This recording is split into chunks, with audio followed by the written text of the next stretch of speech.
Hello friend, आपका स्वागत है स्किल हिंदुस्तान में। आज हम एक टेक्निकल सुपरवाइज़र कम इंजीनियर का इंटरव्यू लेने वाले हैं। आप लोगों की बहुत दिन से रिक्वायरमेंट थी, सर एक अच्छा सा इंटरव्यू आना चाहिए। तो हमारा आज का वही मोटो है कि एक अच्छा सा इंटरव्यू हो जिसमें आपकी काफ़ी अंडरस्टैंडिंग क्लियर हो जाए कि एक सुपरवाइज़र या इंजीनियर के इंटरव्यू में क्या चीज़ें पूछी जाती हैं। सबसे पहली चीज़, जो भी चीज़ यहाँ से पूछी जाती है वो आपके सीवी के अंदर से पूछी जाती है। जो आपके सीवी में आपने लिखा हुआ है वहाँ से चीज़ें पूछी जाती हैं। तो मिस्टर अमृत राज जी, सबसे पहले मुझे कुछ अपने बारे में बताइए। सर, मेरा नाम अमृत राज है और बेसिकली हम बिहार से बिलोंग करते हैं। मेरा नेटिव प्लेस बिहार पटना है और करंटली हम यहाँ पे द्वारका में रहते हैं सर। और हमारा जो एजुकेशन बैकग्राउंड है सर, वो हम डिप्लोमा किए हैं सर, 2017 में पास आउट है और बीटेक भी सर 2021 में पास आउट है सर। उसके बाद से सर 2 साल 2.5 ईयर का हमारा एक्सपीरियंस है सर अपना मेंटेनेंस लाइन में। मेंटेनेंस लाइन, ठीक है। तो जहाँ आप वर्क कर रहे थे, जो आपकी लास्ट जॉब थी, वहाँ पर क्या चीज़ आप देख रहे थे, क्या क्या चीज़ें आपके वर्क ऑफ स्कोप में आते थे और किस पोजीशन पर काम कर रहे थे? सर, मेरा कंपनी का जो नाम था वो L&T था सर। ओके। वो जो काम करते वो राजस्थान में सर बीकानेर में करते थे सर। वहाँ क्या था कि L&T का जो एक अपना अपार्टमेंट टाइप में 6-7 टावर का एक पूरा एक डीपी बना हुआ था सर वहाँ। उसमें सर हम मेंटेनेंस देखते थे सर, मेंटेनेंस सुपरवाइज़र में थे। उसमें हमारा अपना डीजी था सर, 2-3 डीजी था, वो देखना पड़ता था सर। ट्रांसफार्मर था सर, वाल टाइप ट्रांसफार्मर था, LT पैनल था अपना, ST पैनल था सर। डेली का रिकॉर्ड जो होता है वो देखना पड़ता था, डीपी मेंटेन करना पड़ता था सर। और ओवरऑल सर अगर कुछ फॉल्ट वगैरह है, अगर कुछ कंप्लेन वगैरह है, उसको भी रिसॉल्व करना पड़ता था सर। ओके, तो आपके स्कोप में आती थी वो सारी चीज़ें? जी सर। ठीक है। तो आपका जो मेन कोर है, आप किसको मानते हैं? आपका स्ट्रॉन्ग कोर क्या है? सर, मेरा स्ट्रॉन्ग कोर्स बेसिकली हम तो मैकेनिकल से सर, बस स्ट्रॉन्ग कोर दोनों है सर, इलेक्ट्रोमैकेनिकल दोनों है सर। ओके, इलेक्ट्रिकल और मैकेनिकल दोनों का, ठीक है।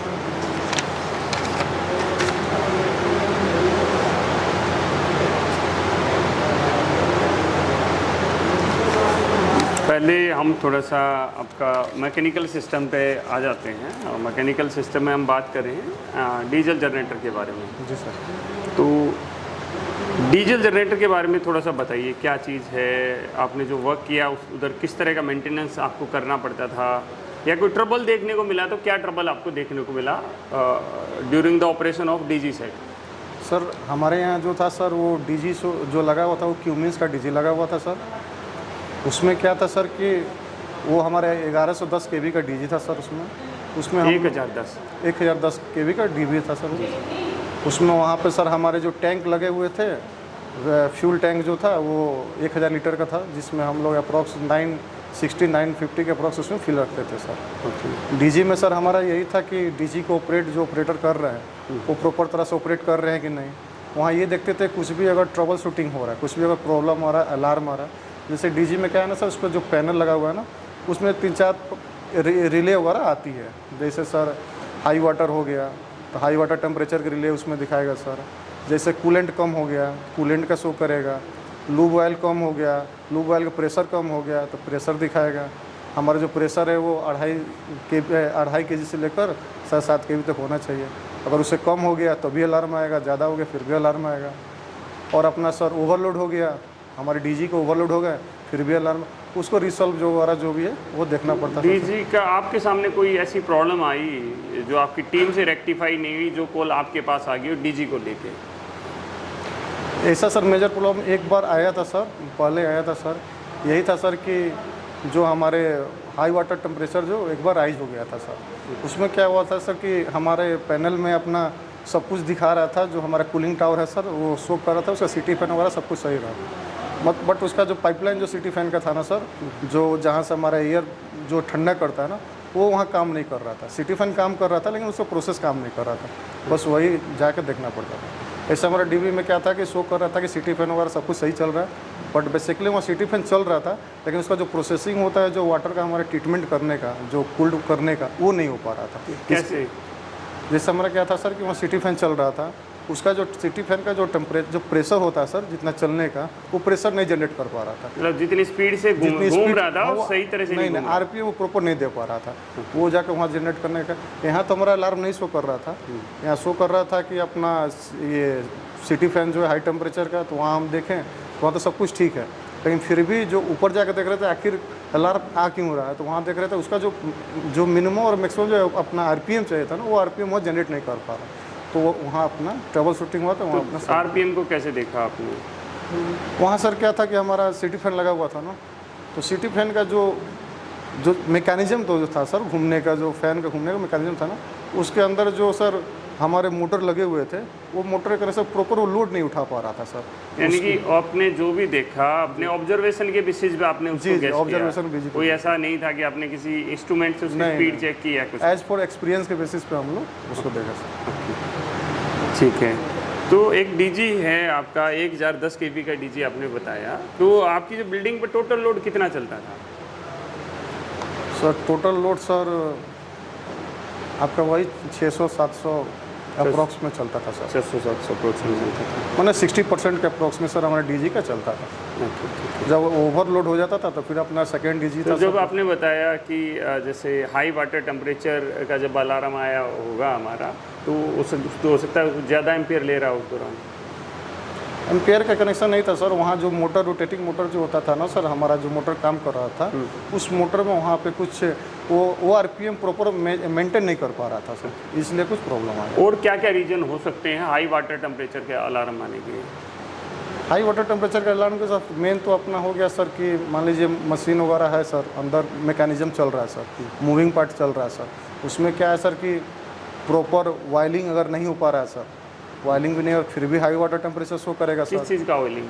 जैसे लूब वायल है सर, प्रॉपर जैसे लूब वायल करना है, जैसे अपना क्रेम शाफ्ट में लूब वायल जाता है, केम शाफ्ट में जाता है, पिस्टन रड में जाता है।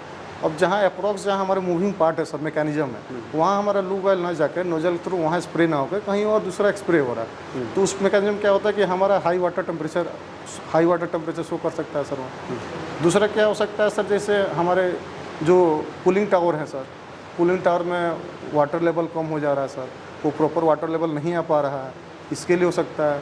कूलिंग टावर का सिटी फैन ख़राब हो गया सर, हो सकता है।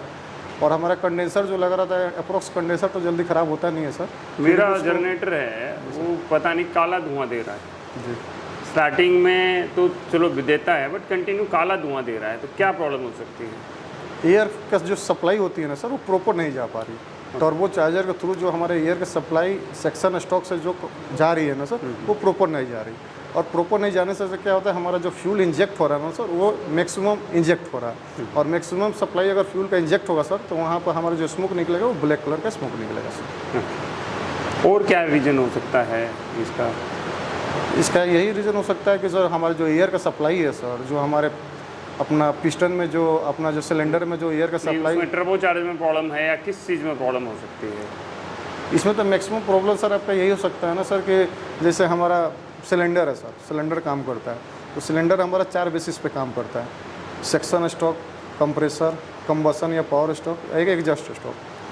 तो क्या होता है सर कि हमारा जो एयर जो आता है वो टर्बो चार्जर के थ्रू, कंप्रेसर के थ्रू हमारा एयर आता है। सबसे पहले कहाँ आती है एयर? सबसे पहले सर जो एयर आती है वो सेक्शन स्टॉक में आती है। नहीं, सबसे पहले इंजन के अंदर। इंजन में सर ये एक जगह होता है, वो अपना कूलिंग थोड़ा सा एयर फिल्टर जो नहीं, सबसे पहले एयर फिल्टर के अंदर आएगी, डीजी का ही पार्ट है। जी सर, एयर जो है सर सबसे पहले एयर फिल्टर में ऊपर से हमारा एक पाइप नोजल टाइप में छोड़ा जाता है, अपना नेचुरल एयर उसमें एयर फिल्टर थ्रू इन होती है। उसमें क्या होता है सर, एयर फिल्ट्रेट होता है, फिल्ट्रेट होकर हमारा टर्बो चार्जर के थ्रू, कंप्रेसर के थ्रू कंप्रेस होता है, कंप्रेस होकर फिर हमारा कूलर एक होता है सर जिसमें स्टोर रखते हैं उसको, आफ्टर कूलर स्टोर रखते हैं। तो वहाँ से क्या होता है, स्टोर इसलिए रखते हैं सर ताकि जो हमारा एयर जो आ रहा है ना, वो थोड़ा प्रेसाइज एयर आ रहा है, मतलब वो हीटअप हो रहा है, थोड़ा स्टोर रख के थोड़ा सा हल्का ठंडा होता है। फिर क्या करते हैं, उसको सेक्शन स्टॉक से कनेक्शन रहता है सर, फिर सेक्शन स्टॉक में हमारा एयर आता है सर। जब हमारा सेक्शन स्टॉक में एयर आता है उस टाइम क्या होता है, उसका फंडा होता है सर कि 2 पॉइंट होता है सर पिस्टन के बीच में, एक टीडीसी होता है, एक बीडीसी होता है। तो जब हमारा एयर इन होगा सेक्शन में, उस समय क्या होगा, टीडीसी जो हमारा होगा वो चला जाएगा बीडीसी के पास, और क्या होगा, जो हमारा जो स्पेस बचेगा ना उसमें हमारा एयर इनलेट होगा सर सेक्शन स्टॉक में। उसके बाद क्या होता है सर कि जब एयर इनलेट हो गया हमारा सेक्शन में, फिर क्या हुआ TDC BDC से जो हमारा हो गया वो TDC में जाता है कंप्रेसर में। कंप्रेसर क्या करता है, कंप्रेस करता है सेकेंड स्ट्रोक में। कंप्रेस करने के बाद क्या होता है, हमारा एक कंबसन स्ट्रोक होता है जिसको हम पावर स्ट्रोक भी बोलते हैं। वहाँ क्या होता है कि जैसे कंप्रेसर हाई कंप्रेस हो गया एयर को, हमारा हीट मिल गया वहाँ पे। अगर मैं मेरा जो बी चेक के अंदर मैं अपना ल्यूब ऑयल चेंज नहीं करता हूँ तो क्या प्रॉब्लम आ सकती है? लूब ऑयल चेक नहीं करते, दो कारण हो सकता है सर। एक तो हो सकता है सर लूब ऑयल हमारा कम हो गया, चेंज नहीं करता हूँ तो चेंज नहीं करते हैं सर, तो तभी भी सर अपना जो होता है मूविंग, जो उसका जो कैपेसिटी जो होता है हीट ऑब्जर्व करने का सर, वो प्रॉपर रह नहीं पाती है सर। तो उसका तो अपना कूलेंट का होता है हीट ऑब्जर्व करना, तो नहीं, लूब ऑयल का भी होता है सर। जैसे दो मूविंग पार्ट हो रहा है ना, वहाँ हम लूब ऑयल स्प्रे कर रहे हैं, वो क्या कर रहा है, हमारे जो फ्रिक्शन को रिड्यूस कर रहा है। तो फ्रिक्शन अगर प्रॉपर अगर अपना लूब ऑयल पुराना हो गया, ज़्यादा अगर पुराना हो गया, उसमें क्या होगा, जो हमारा चेक कैसे करेंगे? मेरे को पता नहीं है। आप आए हो डीजी के अंदर, आपको पता नहीं लास्ट बी चेक कब हुआ था, जो फाइल वाइल थी पीछे के लोग छोड़ के चले गए हैं, तो आप कैसे ऑब्जर्व करोगे कि ल्यूब ऑयल ठीक है या कैसे है?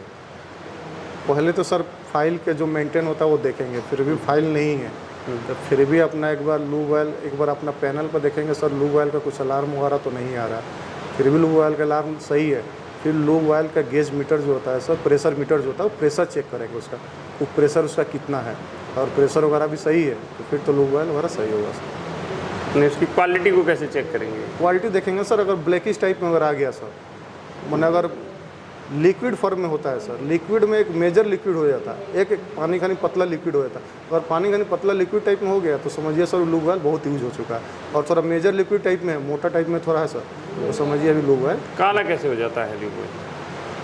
अब सर मूविंग पार्ट हो रहा है सर, फ्रिक्शन हो रहा है, फ्रिक्शन पैदा हो रहा है घर्षण सर, उसमें क्या होता है ये स्प्रे हो रहा है सर, अब प्रॉपर स्प्रे होते जा रहा है सर, तो वो क्या होता है कि उस समय जैसे स्प्रे हो रहा है सर, उसमें क्या होता है कुछ प्रॉपर स्प्रे होते होते वही क्या होता है कि बाईपास फिल्टर के थ्रू फिर से हमारा अंदर में जाता है सर। काला कैसे होता है वही जानना है। हमारा ल्यूब ऑयल काला हो जाता है, हम डालते तो हैं हल्का ब्राउन कलर का होता है जब उसको डालते हैं तो, बट जब वो उसको बाद में देखते हैं वो ब्लैक हो जाता है, तो क्या ऐसा चीज़ होगी जिससे वो ब्लैक हुआ, वही जानना चाहते हैं सर। जब लूब ऑयल को जब सप्लाई हम करते हैं तो क्या होता है, हमारा ये फ्रिक्शन को रिड्यूस करने के लिए काम करता है, फिर तो ये अपना बाईपास के थ्रू, बाईपास फिल्टर होके फिर तो हमारा टैंक में जाता है सर, उसी को रिसर्कुलेट होते रहता है सर। तो जब उसका रीयूज करते रहेंगे सर तो वो ऑटोमेटिक उसका कलर चेंज होगा ही सर। जहाँ पर वो स्प्रे करता है ना, वो एरिया का टेम्परेचर बहुत ज़्यादा होता है, तो उस एरिया में जहाँ वो स्प्रे करता है तो कुछ ल्यूब ऑयल हमारा जल जाता है, जल के कुछ माइनर ल्यूब ऑयल एयर में उड़ जाता है, जल जाता है। तो इस तरह करके जब वो स्प्रे करता है ना, स्प्रे करते करते वो जलता रहता है, तो जलेगा थोड़ा सा जल गया तो ऑयल के अंदर मिक्स होता है, जैसे आपने बताया बाईपास फिल्टर के थ्रू जाके, जब वो काला होता है और कम भी होता है हमारा। हम बार बार देखते हैं कि ल्यूब ऑयल कम हो, हमारी गाड़ी में देखते हैं, हमने सर्विस कराई जब तो पूरा था, बाद में कम हो गया। तो जब वो अपना प्रक्रिया करता है ना, जो अपनी क्रिया करता है, उस दौरान वो कुछ ल्यूब ऑयल हमारा जल जाता है। जब वो सिलेंडर ऊपर नीचे मूव हो रहा है, वहाँ पर स्प्रे कर रहा है, तो पिस्टन के चारों तरफ स्प्रे कर रहा है, तो वहाँ का टेम्परेचर तो 500-600 डिग्री टेम्परेचर रहता है, तो डेफिनेटली वो जलेगा तो कम भी होगा, जलेगा तो काला भी होगा। ल्यूब ऑयल फिल्टर है, कितने दिन में चेंज कर देना चाहिए?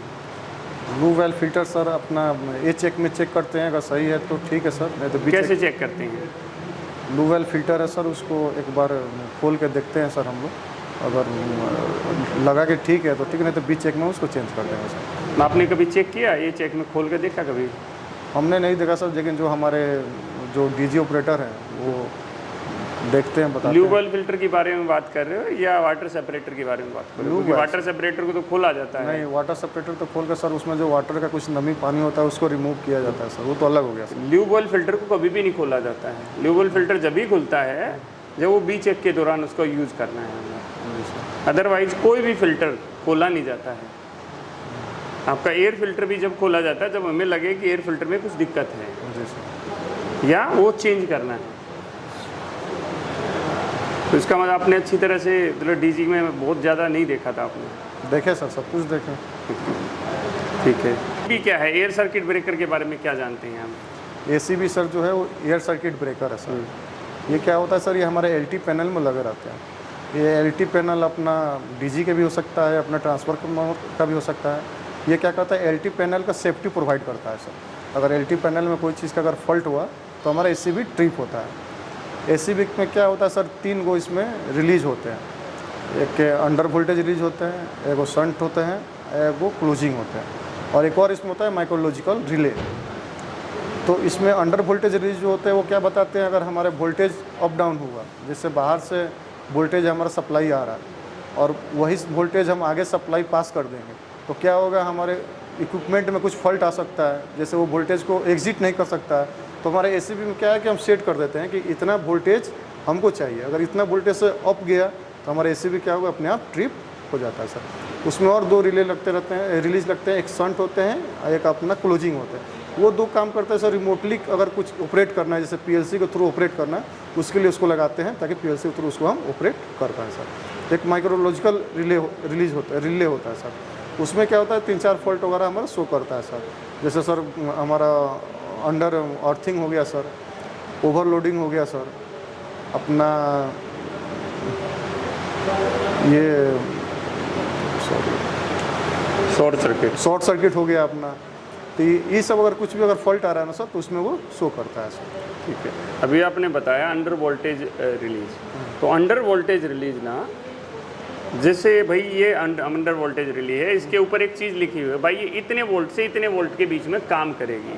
तो अंडर वोल्टेज रिले में या रिलीज के अंदर हम कभी भी सेटिंग नहीं कर सकते हैं कि अपनी रिक्वायरमेंट के हिसाब से वो उस रिलीज के अंदर जो एक ऑपरेटिंग वोल्टेज है उससे कम या ज़्यादा जब वोल्टेज आएंगी, जब वही वो काम करेगी। जी सर। नहीं कि उसमें हम सेटिंग कर सकते नहीं, वो उतना वोल्ट का रहता है सर। उतना वोल्ट से अगर ज़्यादा या कम है तब वो अपने ट्रिप करने का काम करता है। एक अंडर और ओवर वोल्टेज रिले आती है अलग से, जैसे हमारा टाइमर होता है उसी तरह की वो रिले होती है।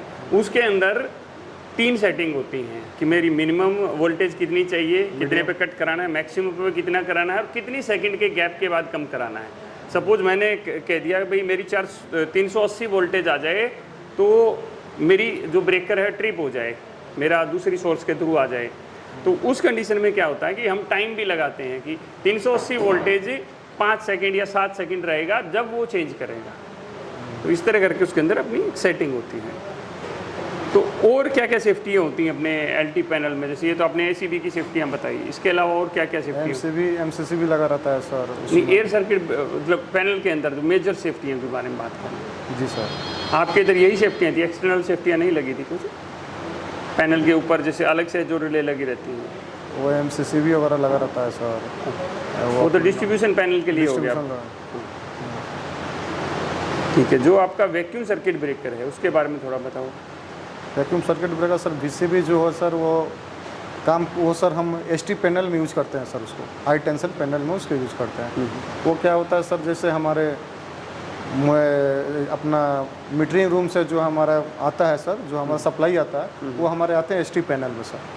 तो एसटी पैनल क्या करती है सर कि जो सप्लाई आती है उसको कन्वर्ट करके वो अपना ट्रांसफार्मर में भेजती है सर। तो एसटी पैनल में क्या लगा रहता है सर हमारा, उसमें वीसीबी लगा रहता है सर, वैक्यूम सर्किट ब्रेकर। वो क्या करता है सर, अगर सर्किट में कुछ फॉल्ट आ गया सर तो ट्रिप करने का काम करता है सर। किस तरह का फॉल्ट आ जाता है? किस तरह का फॉल्ट आ सकता है? जैसे ओवरलोड करंट वगैरह कुछ भी आता है सर, तो वो ट्रिप करने का काम करता है। नहीं, ट्रांसफार्मर से आपने बताया ना, जैसे ट्रांसफार्मर में किस तरह का फॉल्ट आने पे आपका एसीबी ट्रिप कर सकता है? जैसे ओवर वोल्टेज वगैरह हो गया सर, ओवर करंट वगैरह हो गया तो ट्रिप कर जाएगा सर। तो ट्रांसफार्मर के कोई किसी फॉल्ट से आपका एसीबी ट्रिप करेगा या नहीं करेगा? जैसे बकोज रिले का अलार्म आ गया तो उस कंडीशन में आपका एसीबी ट्रिप होगा या नहीं होगा? होगा सर। कैसे होगा?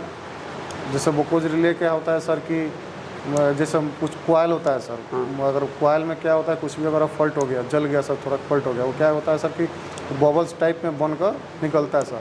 तो उसमें क्या होता है कि मरकरी लगा हुआ रहता है सर। मरकरी में जब टच होता है सर तो क्या होता है, अलार्म देता है। तो कौन से वाले रिले में देता है? किस में?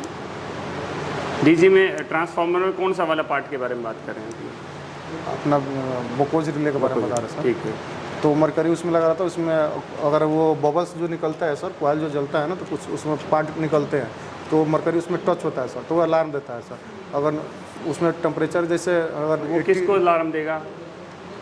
अपना एचटी पैनल को देगा सर, एचटी पैनल में आएगा अपना, तो एचटी पैनल फिर एसीबी को देगा।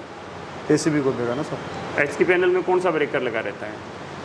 एचटी पैनल में सर एमसीसी, उसमें एचटी पैनल में क्या होता है सर, एक तो पहले सबसे ऊपर सर अपना स्विच, इंडिकेटर स्विच वगैरह लगा रहता है सर, उसके बाद अपना एसीबी लगा रहता है सर, एसीबी, बीसीबी लगा रहता है सर। मैं जब से वही जानना चाह रहा हूँ। आपने कहा कि मेरे ट्रांसफार्मर में कोई भी फॉल्ट आएगा तो आप कह रहे हैं एसीबी ट्रिप होगा। नहीं, फॉल्ट आएगा तो पहले अलार्म देगा ना सर। एसीबी में अलार्म आएगा?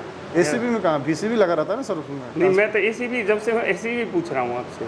अभी तो बीसीबी आप पूछे हैं ना सर। वो तो बाद में पूछा ना, मैंने पूछा कि अगर ट्रांसफार्मर में कोई फॉल्ट आएगा तो क्या मेरा एसीबी ट्रिप हो जाएगा? बोले हाँ सर हो जाएगा। नहीं, एसीबी ट्रिप नहीं होगा सर, वो तो अपना एलटी पैनल के लिए ना हो गया तो सर। जब हम इंटरव्यू देते हैं ना तो माइंड को हमें एक्टिव रखना है कि इंटरव्यूअर कैसे घूम आ रहा है। मैंने बीसीबी की जगह एसीबी रख दिया, बस नाम सिमिलर है तो हम कंफ्यूज हो जाएंगे। तो दोस्तों देखो, ये छोटी छोटी चीज़ें, इनका ध्यान रखना है आप लोगों को। तो और थोड़ा सा आगे आते हैं, ट्रांसफार्मर के ऊपर आ जाते हैं हम लोग। जो मेरा ट्रांसफार्मर है, ट्रांसफार्मर में एकदम ही मैं क्या देखता हूँ, मेरा वीसीबी पैनल से ना हुटर बजने लग गया है। हुटर बजने लग गया, तुम्हारा जो टेक्नीशियन था वो डर गया, सर पता नहीं क्या हुआ है, हुटर बज रहा है उसमें, मुझे तो नहीं समझ में आ रहा है। तो आप उस कंडीशन में एज ए सुपरवाइज़र क्या करोगे? सर हुटर बज गया तो पहले तो देखेंगे सर हुटर किस लिए बज रहा है, अलार्म क्या चीज़ का अलार्म शो कर रहा है सर। जैसे अलग अलग रिलेज जैसे लग होता है, जैसे मान लीजिए सर OTI WTI वगैरह हो गया, जैसे अपना एक्सपेंशन वेंट हो गया और PVR हो गया, PRV हो गया, ये सब अगर कुछ अगर ओवर होता है सर, इसके चलते अगर कुछ उसमें अलार्म आ रहा है, उसके चलते OTR वो कब बजता है सर? जब अलार्म होने के बाद जब लास्ट पोजीशन हो जाता है तब हुटर बजना चालू हो जाता है सर। तो उसको देखेंगे सर, अगर ऐसा कुछ प्रॉब्लम उसमें आ रहा है तो उसको रिसॉल्व करेंगे, उसके बाद रीसेट करेंगे, पहले एक्सेप्ट करेंगे सर, फिर तो रीसेट उसमें करेंगे। लग रहा है, आपको लग रहा है समझ में नहीं आ रहा, थोड़ा टाइम लग रहा है उसमें, तो क्या करोगे? अपना अगला कदम क्या होगा? तुरंत सर अपना जो VCB है ना उसका कनेक्शन तुरंत उसको स्टॉप बंद करेंगे सर वहाँ।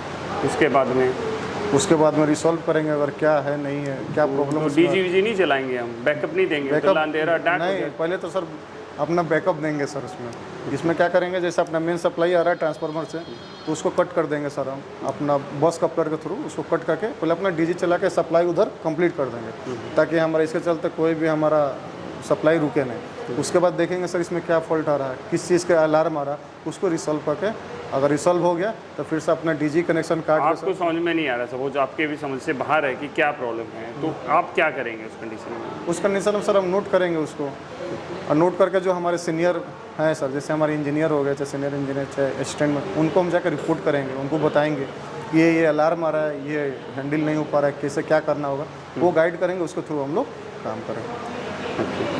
ठीक है।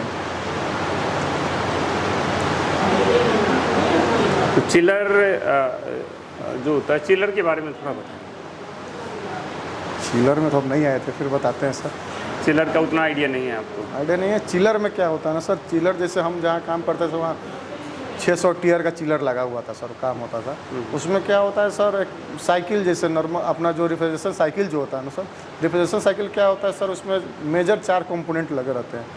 एक होता है सर जैसे अपना कंप्रेसर, कंप्रेसर के बाद अपना होता है कंडेंसर। कंप्रेसर में क्या होता है, जैसे अपना आ रहा है कंप्रेसर क्या करता है, कंप्रेस कर जैसे वेपर फॉर्म में आ रहा है सर, गैसियस फॉर्म में, कंप्रेसर क्या करता है, कंप्रेस करके उसको आगे कंडेंसर के पास भेजता है सर। आ क्या रहा है सर, जैसे मान लीजिए रेफ्रिजरेशन साइकिल में जैसे मान लीजिए सर अपना रेफ्रिजरेंट आ रहा है सर, तो कंप्रेसर क्या करेगा, रेफ्रिजरेंट को आगे भेजेगा सर। तो क्या करेगा, उसको जैसे गैसियस फॉर्म है तो जो कंप्रेस करके आगे भेजेगा तो लिक्विड फॉर्म में चेंज होकर वो कंडेंसर में जाएगा सर। कंडेंसर के थ्रू क्या होता है, फिर हमारे आते हैं इवापोरेटर में सर, एक्सपेंशन में। एक्सपेंशन में क्या होता है, लिक्विड होता है वो थोड़ा एक्सपेंड करता है, मतलब उसमें अलग अलग ट्यूब टाइप में रहते हैं, एक्सपेंड करके अलग अलग एरिया में हो जाता है। फिर वहाँ से एक साथ जाके फिर घुसेगा सर आपको इवापोरेटर में। इवापोरेटर क्या करेगा, फिर लिक्विड को गैस में चेंज करके फिर ये साइकिल दोबारा चलाता है। जब एक्सपेंशन वॉल से निकलती है रेफ्रिजरेंट तो कितना टेम्परेचर होता है अप्रोक्स? सर एक्सपेंशन वाल्व से अप्रॉक्स तो नहीं बता सकते, लेकिन टेम्परेचर एज कंडेंसर को सर टेम्परेचर वहाँ सर कम हो जाता है सर। तो फिर भी कितना अंदाजा कितना अंतर हो सकता है? सॉरी सर, आइडिया नहीं। जो कूलिंग टावर होता है कूलिंग टावर में जो डेली एक्टिविटी में हम क्या क्या चीज़ें चेक करते हैं? कूलिंग टावर में सर सबसे पहले जो वाटर लेवल, जो स्टोरेज जो वाटर करते हैं सर, उसको देखते हैं कि स्टोरेज जो है वो ठीक है कि नहीं। उसके बाद सर कितना पीएच का पानी देते हैं इसके अंदर हम? 7 पीएच होता है सर, 7 pH। और 120 से कम TDS उसका होना चाहिए सर। TDS अगर बढ़ रहा है तो क्या करोगे आप? आपने कूलिंग टावर का पानी लिया, उसमें TDS देखा आपका 300 जा रहा है, तो क्या करोगे आप? TDS बढ़ने के पीएच भी गड़बड़ हो रहा है, TDS भी गड़बड़ हो रहा है। जी सर, इसका कोई आइडिया नहीं सर। उस कंडीशन में हम उसमें से क्या कर सकते हैं, पानी को हटा सकते हैं ड्रेन सर। आउट करके Drain नया out पानी उसके अंदर फिल कर सकते हैं। 50% मैंने पानी निकाल दिया, 50% पानी इन कर दिया। 50% फिर से दूसरा पानी इन कर हाँ, देंगे। उससे क्या होगा, वो TDS maintain हो मेंटेन जाएगा। हो जाएगा अपना। ये यहाँ पर कुछ मीटर वगैरह देख रहे हैं हम लोग, तो ये जो आपके पास में ही है, ये क्या मीटर है, किस काम आता है थोड़ा सा? ये सर, ये मेजर है सर, ये रेसिस्टेंस को मेजर करने के लिए इसका काम आता है सर। जो हमारे लाइन में जो रेसिस्टेंट होते हैं सर, उसको मेजर करता है सर। तो क्या कहाँ यूज़ कर सकते हैं इसका? सर जहाँ रेसिस्टेंस, जैसे हम अपना जैसे तार हो गया सर, वायर हो गया, उसमें कितना रेसिस्टेंस है सर, उसको देखते हैं सर इसमें। तो तार का रेजिस्टेंस चेक करने की क्यों ज़रूरत पड़ेगी? उसको इंसुलेशन वगैरह देखेंगे ना सर, कितना इंसुलेशन, अगर प्रॉपर रेजिस्टेंस, प्रॉपर इंसुलेशन नहीं होगा तो फिर हमारे करंट वगैरह लगने का, कहीं फॉल्ट होने का चांस हो जाता है ना सर, इसलिए चेक करते हैं उसको। तो जब फॉल्ट हो जाता है जब भी चेक करते हैं, या वैसे भी लाइन का नहीं, रेजिस्टेंस वैसे भी लाइन में, ऑनलाइन में चेक करते हैं सर इसको। कितने दिन में चेक करते हैं? ऐसे तो सर वीकली चेक करते हैं हम लोग सर, वीक में एक बार हम लोग। साल में अगर कभी कोई लाइन सही है ना, जी सर। तो मैगर से साल में एक बार चेक किया जाता साल है, में। ठीक है। और मैगर से जब कोई फॉल्ट होता है ना हमारे सिस्टम के अंदर, जब हम चेक करते हैं कोई केबल में फॉल्ट हो गया है, हमारा ट्रांसफार्मर है, मोटर है, बड़ी मोटर है, हम मल्टीमीटर से चेक नहीं कर पा रहे हैं, वैल्यू उतनी करेक्ट नहीं आती है, तो हम मैगर से उस चीज़ को चेक करते हैं। तो ये 2 मीटर हैं, इनमें क्या डिफरेंस है दोनों में? तो ये सर हमारा वोल्ट कम क्लेम मीटर है सर, इसमें वोल्टेज और करंट दोनों मेजर करते हैं सर, इससे हम अपना। और इससे क्या है, ये कौन सा है सर, ये सिर्फ वोल्ट मीटर है, ये वोल्टेज सिर्फ इससे होगा मेजर। खाली वोल्टेज ही? हाँ, वोल्टेज हो गया सर, रेसिस्टेंट हो गया,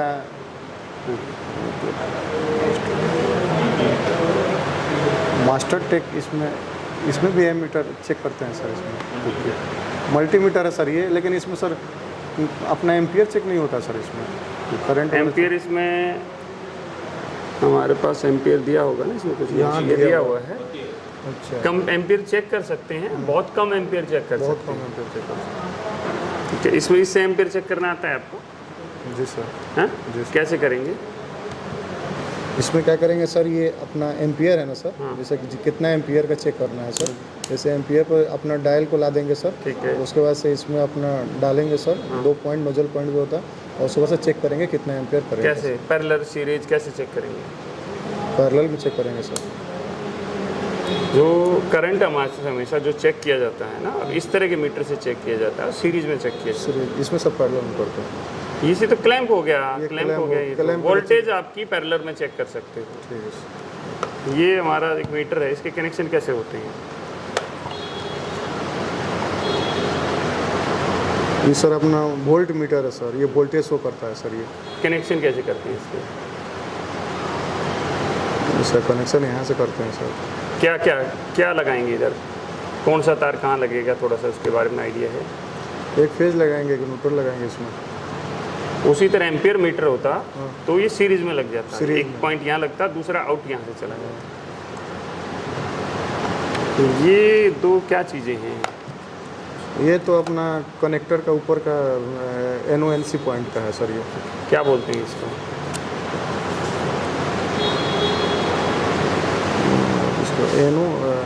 NONC पॉइंट है सर, जो कनेक्टर के ऊपर लगाते हैं सर, इसको एक्स्ट्रा कनेक्टिंग करने के लिए है ना sir. Add-on block। Add-on block हो गया, एक्स्ट्रा कुछ कनेक्टिंग करना तो इसको यूज़ करते हैं सर। तो ये हमारा है एक स्विच है, क्या चीज़ है और कहाँ यूज होता है? ये सेलेक्टर स्विच है सर, ये सभी जगह कनेक्शन कैसे होती है इसकी? इसका भी कनेक्शन सर वैसा ही होता है, एक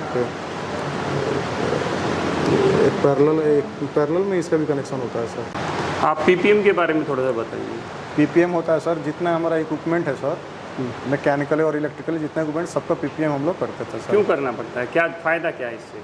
इससे फ़ायदा ये है सर कि डेली बेसिस पे करते हैं सर पीपीएम, ताकि अगर कुछ फॉल्ट वगैरह हो सर, अगर कुछ ऐसा मेजर पीपीएम अगर नहीं करेंगे सर, छोड़ देंगे तो छोटा सा भी फॉल्ट होगा, मेजर फॉल्ट होकर हमारा प्रॉब्लम क्रिएट कर सकता है सर। इसलिए क्या क्या फ़ायदे क्या क्या, अगर मैं कहूँ कि मेरे को बेनिफिट बताओ एक पीपीएम करने का। पीपीएम करने का सर फर्स्ट बेनिफिट यही हो सर कि अपना एज चेक वगैरह कंप्लीट हो जाता है सर। जैसे एज चेक होता है ना, अपना फिल्टर वगैरह चेक करना। किस चीज़ का एज चेक? तो डीजी के अंदर होता है।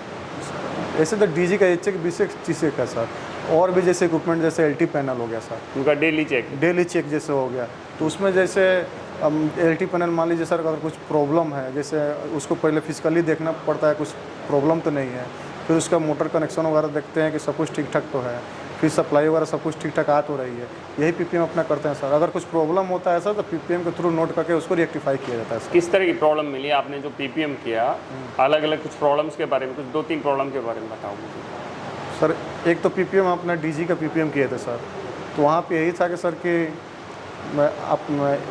जैसे ट्रांसफार्मर का पीपीएम किया सर, वहाँ ट्रांसफार्मर पीपीएम यही था कि जैसे प्रेशर जो था ना सर ट्रांसफार्मर के अंदर में, उसे अपना पीआरवी जो था वो प्रॉपर काम नहीं कर रहा था। इससे चलता क्या था कि प्रेशर हमारा ज़्यादा ट्रांसफार्मर के अंदर बन गया था सर। उससे क्या था कि हमारा वो अपना एक्सपेंशन वेंट जो होता है सर, वो हम एक्सपेंशन वेंट को सर जो फटता है, तो वो उस समय देखे सर हम लोग जैसे प्रॉपर पीपीएम नहीं कर पाए सर, तो उसका थोड़ा सा इफेक्ट पड़ा था सर। और सर अपना ऐसे नॉर्मली तो अभी तक ऐसा कुछ प्रॉब्लम नहीं हुआ है। नहीं, आप जो पैनल में देखते हैं मोटर का पीपीएम करते हैं तो हर जगह प्रॉब्लम मिलती है ऐसा? सर जैसे मोटर कनेक्शन जैसे हो गया सर, पीपीएम कर रहे हैं, जैसे मोटर कुछ कनेक्शन लूज हो गया, लूज कनेक्शन हो गया, काम तो कर रही है लेकिन कनेक्शन लूज है सर, वो सब वगैरह देखा जाता है। तो पीपीएम होता है तो उसके थ्रू क्या करते हैं, उसको रेक्टिफाई करते हैं, जैसे उसका कनेक्शन जो होता है टाइट किया जाता है।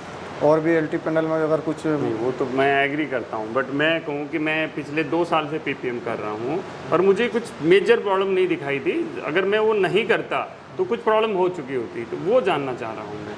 क्योंकि आपने कोई मोटर देखी भाई, उसके तो टर्मिनल हीट हो रखे थे या पिघलने वाले थे या कुछ होने वाले थे, आपने एक पैनल के ऊपर देखा जिसका थिम्बल जला हुआ था, अगर नहीं होता तो शॉर्ट हो जाता, मशीन ब्रेक डाउन में चली जाती। तो इस तरह की क्या प्रॉब्लम है आपने फेस की ड्यूरिंग द मेंटेनेंस, जो कि जिससे कि हेल्प मिली कि यार हाँ ये सब अच्छा हो रहा है? जैसे सर हमारा अपना डीजी है सर, जैसे तो डीजी में क्या था सर कि जैसे पीपीएम किए हैं तो पीपीएम मालूम चला कि सर कौन सा पीपीएम करते हैं डीजी में? कौन सा पीपीएम होता है? डीजी का पीपीएम होता है सर। कौन सा वाला पीपीएम? क्या करते हैं पीपीएम में? पीपीएम में उसका ओवरऑल चेकआउट करते हैं सर। ए चेक जो बोलते ए चेक जो बोलते हैं वही पीपीएम सर, उसका डेली पीपीएम होता है। तो उसमें अपना फॉल्ट वगैरह जैसे अपना हाई वाटर टेम्परेचर का जैसे फॉल्ट वगैरह था सर, तो अगर ये सब आया तो इसके चलते क्या हो सकती है, हमारा मशीनरी जो हो सकती है वो फॉल्ट हो सकती है सर। उसके चलते क्या हो सकता है, कुछ भी हमारा मशीनरी का अंडर का पार्ट है सर, कुछ भी डैमेज हो सकता है सर। इसके लिए हम लोग करते हैं सर। दोस्त देखो, जो आपने किया है, आपके ऑल ओवर इंटरव्यू से क्या चीज़ें समझ में आ रही हैं कि आपने काम तो किया है बट उतना डीपली, उतना प्रॉपर अंडरस्टैंडिंग से नहीं किया है। जैसे बहुत सारी क्वेश्चन हैं आपने जिसका राइट आंसर नहीं दिया है, बहुत सारे आंसर ऐसे दिए हैं जैसे जिसको घुमाने वाला कि सामने वाला घूम सकता है। बट एक चीज़ आप समझें कि सामने वाला जो इंटरव्यू ले रहा है वो आपसे ज़्यादा समझदार है, ठीक है? तो आप उसको घुमा नहीं सकते हो, ठीक है? अगर उसको कुछ नहीं पता है तो आप घुमा सकते हैं, बट आपसे जो पूछेगा उसको प्रॉपर अंडरस्टैंडिंग होती है, ठीक है?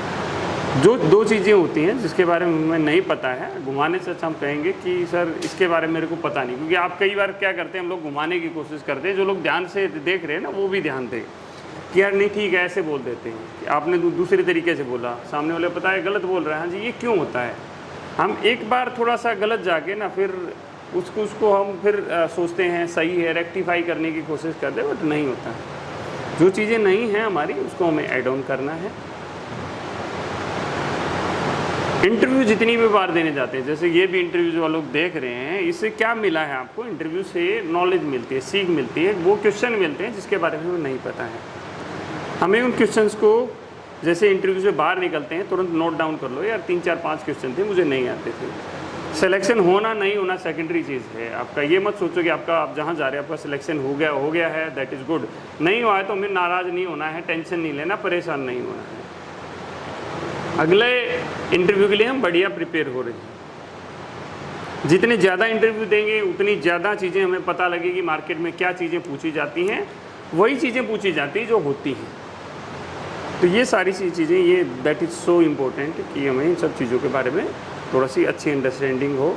और जो आज का आपका इंटरव्यू रहा है, मैं आपको 10 में से 6 नंबर में दूंगा। एज ए सुपरवाइज़र बोले, मैंने डॉक्यूमेंटेशन में नहीं गया हूँ, अगर मैं इंजीनियर की बात करूँ तो हो सकता है डॉक्यूमेंटेशन आपका अच्छा हो, बट अगर सुपरवाइज़र पॉइंट ऑफ व्यू पे जो क्वेश्चन मैंने पूछे हैं तो मैं आपको 10 में से 6 मार्क करूँगा। और जो लोग देख रहे हैं, प्लीज़ मेरी रिक्वेस्ट है उनसे कि आप भी मार्क कीजिएगा कि इनको 10 में से कितने मार्क मिलने चाहिए, अगर आपका अंडरस्टैंडिंग लेवल इनसे बेटर है तो।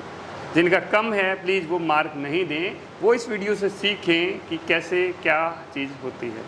इसी तरह की वीडियो के लिए बने रहें हमारे साथ में। मिलते हैं अगले इंटरव्यू में। जय हिंद, जय Hindustan and best of luck. Thank you sir.